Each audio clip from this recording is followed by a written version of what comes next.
নমস্কার সবাই। পশ্চিমবঙ্গে বিপন্ন সরকারি শিক্ষা ব্যবস্থা। গতকাল এবিপি আনন্দে এ বিষয়ে বিস্তারিত আলোচনা করলেন পশ্চিমবঙ্গের বিশিষ্ট বুদ্ধিজীবীরা। আমি বলতে চাই যে প্রজন্মের পর প্রজন্ম তো শেষ হয়ে যাবে যদি না সরকার শিক্ষার প্রতি লক্ষ্য দেন। কারণ পড়ুয়ার অভাব, ইতিমধ্যেই বহু স্কুল বন্ধ হয়ে গেছে শুনলাম, 8,000-এর কাছাকাছি। গ্রামের বাচ্চাগুলো কুড়িয়ে নিয়ে যাচ্ছে বেসরকারি স্কুলে।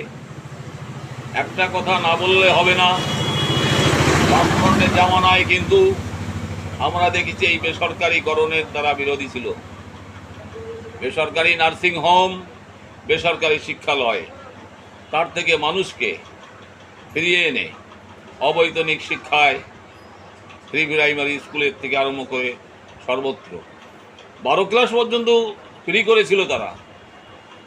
আজকে কেন বেসরকারি দিকে ছাত্ররা ঢুকছে, গার্জেনরা ঢুকছে, এটাই হচ্ছে আজকের একটা বড় প্রশ্ন।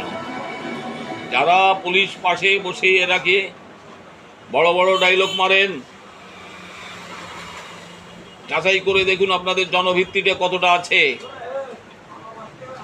কারণ শিক্ষা যদি শেষ হয়ে যায় তাহলে জাতি শেষ হয়ে যাবে।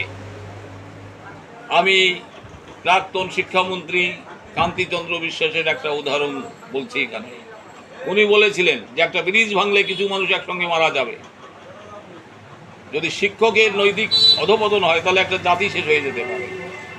আজকে বাংলার পদে পদে শিক্ষকরা কাঁদছে।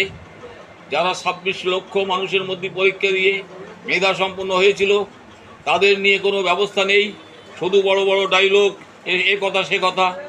এছাড়াও রিজার্ভেশনের প্রতি, সংরক্ষণের মানুষের প্রতি, আমাদের এই রাজ্যের একজন বড় মানুষ, তিনি হিস্সা করতেন, একই কলেজে পড়াতে যেতেন, তাকে দেখলে কোটার মাল বলা হতো। আমি নামটা পরে বলে দেব। নমস্কার সবাই।